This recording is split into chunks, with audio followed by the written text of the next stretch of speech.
When you think about those who are leading the conversation on climate change, both here in the United States and around the world, who are some of the names that immediately leap to mind? Here, you probably think of Alexandria Ocasio-Cortez and the Green New Deal. Abroad, you've got Greta Thunberg, a 16-year-old activist who has done so much already in Europe. And then there's the activists. You've got the Sunrise Movement and Varshini Prakash, friend of the show. It turns out that in this area, a lot of the people who are making the most news and making the most progress are women. And it's been interesting to see the response to these women. How do the foes of dealing with climate change treat them? Well, for some of these, you're probably familiar. You know that with AOC, for instance, Fox News in a 6-week period, they mentioned her 3,000 times. I think that's 67, 71 times a day, something like that. I'm not a mathematician, but man, she really got under their skin. And she still does. She did an Instagram story recently about decarbonization and what needs to be done for climate change. And take a look at just the very beginning of an ad that a right-wing Twitter account put out targeting AOC. Shallow Thoughts with Alexandria Ocasio-Cortez.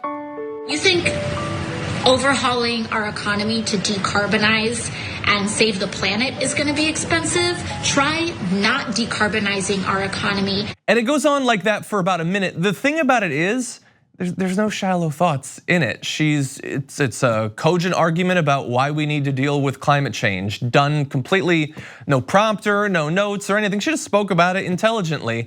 And I think that they're trying to reference Deep Thoughts with Jack Handey. I don't think that they understood that sketch, but it is comedy and they are right-wingers. Now, I wouldn't have even played that if she had not responded to it. She tweeted, "I love everything about this GOP attack ad. Republicans underestimate my intelligence because I invite people into my home and talk about policy in plain English instead of DC jargon. They think that's dumb, so they end up paying for ads that spread and explain our policy positions." And that's all it does. It's just a minute of her speaking about the topic, with empathy and intelligence, but that drives them insane. Something about her, moving from AOC over to Greta Thunberg, she's been targeted for months and months now in increasingly insane and even violent fashion in terms of the rhetoric.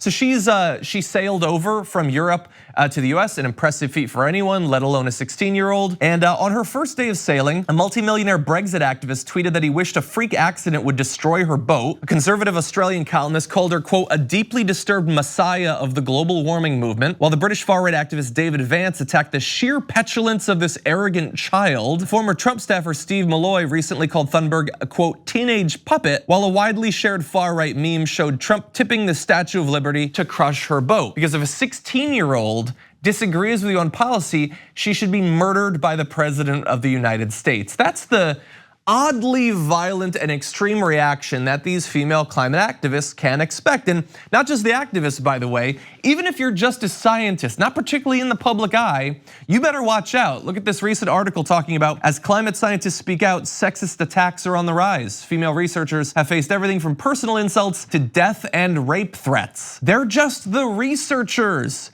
They're running statistical analyses, they're testing water samples and things like that, testing air quality, and even they are being attacked. So why is this? Why this insane reaction to these women on climate change? Well, it turns out there's actually quite a bit of research on why misogynists attack these women in particular so much. So I'm gonna refer to some research saying for climate skeptics, it was not the environment that was threatened. This is an analysis of the language they use. It was a certain kind of modern industrial society built and dominated by their form of masculinity. And going far, this is researcher Martin Hultman who said, there is a package of values and behaviors connected to a form of masculinity that I call industrial breadwinner masculinity. They see the world as separated between humans and nature. They believe humans are obliged to use nature and its resources to make products out of them, and they have a risk perception that nature will tolerate all types of waste. It's a risk perception that doesn't think of nature as vulnerable and as something that is possible to be destroyed. For them, economic growth is more important than the environment. So I have talked about climate change more than the vast majority of people in media, and in all of this time, I never once thought that my manhood was being threatened by doing something about carbon concentration in the atmosphere. which actually in hindsight seems like a reasonable thing to have overlooked in that time.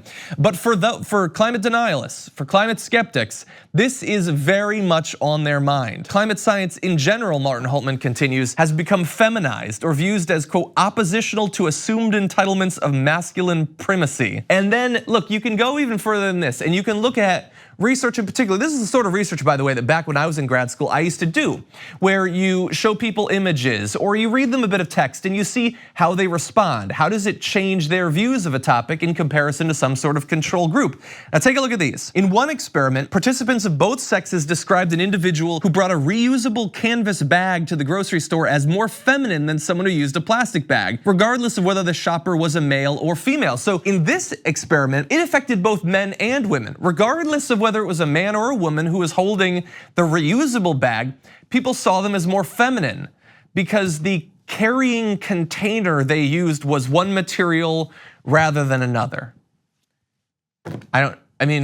I've watched some of those old school movies where like they have like the strong male characters. Did they use plastic bags a lot? Was that a trope that I missed growing up? I'm not sure. In another experiment, participants perceived themselves to be more feminine after recalling a time when they did something good versus bad for the environment. So if you make a person think about cleaning up garbage, in a field, they will think of themselves as more feminine. Now, that is not just some sort of natural objective truth of the environment. Something in the popular culture has led them to associate doing right by the environment with being more feminine. But at this point, at least, I have no idea what it was. Captain America was a guy. That effect, maybe he's been out of like circulation for too long. Maybe they need to reboot the series. But honestly, I cannot think of anything that makes caring about climate change and protecting our species from a massive threat, potential extinction, certainly 1 million species as the UN reported last year, at threat of extinction due in no small part to climate change. Nothing about that seems particularly feminine to me or particularly masculine. It has nothing to do with gender roles whatsoever. But honestly, if we want to appeal to these bizarre, sad figures who think that they're gonna lose their manhood if they do something about, like if they use an electric car or something, honestly, think back to literally any other threat historically that we have had to face. If we're still living in the savannah, we've just barely come down from the trees and there's an animal in the bushes. That threat was there, you would address it, right? You wouldn't simply lay down as some threat to you and your community was developing. You wouldn't do that, right? Okay, so a jaguar, if there was a foreign military about to invade, you'd do something about it, right? So why is it that when it's the ocean rising, when it's heat levels rising, when it's our agriculture being threatened, when it's our access to water being threatened, why are those threats not enough to trip your bizarre old school form of masculine need to protect yourself and those you care about? This threat is every bit as real and far larger than any of those threats that I just cited. And for some reason, it's considered not masculine to do something about that. I got news for you. There's nothing masculine about scientific ignorance. There's nothing masculine about allowing corporations, fossil fuel companies, to make as much money as possible while they despoil our environment. There's nothing masculine about sticking your head in the sand as the conditions arise that will lead to civil wars, wars between states, resource wars, mass migrations of people. There's nothing masculine about letting young and old die during heat waves every year in increasing numbers, or at least nothing that I've been able to notice. And look, the lack of action is bad enough, but the insane, misogynistic, violent, and sexual threats against female climate activists, that is where it gets even scarier. And the thing is, in misogyny, this is a point I've made a number of times, misogyny in politics doesn't just mean determining who you support and who you oppose.